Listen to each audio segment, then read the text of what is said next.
ওরা জবরদখল করে নিল। এলা আমরা তো কিছু কইতে পারি না, আমি খুবই ভয় করি।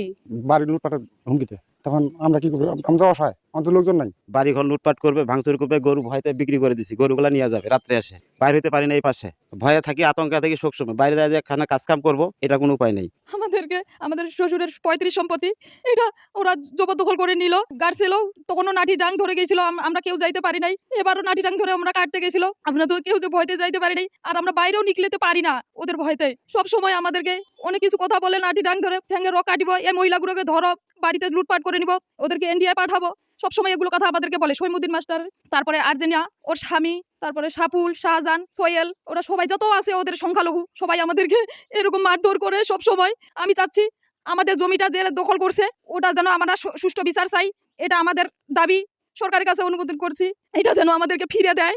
আমাকে মারধর করে, আমি ভয়তে নিকলিতে পারি না।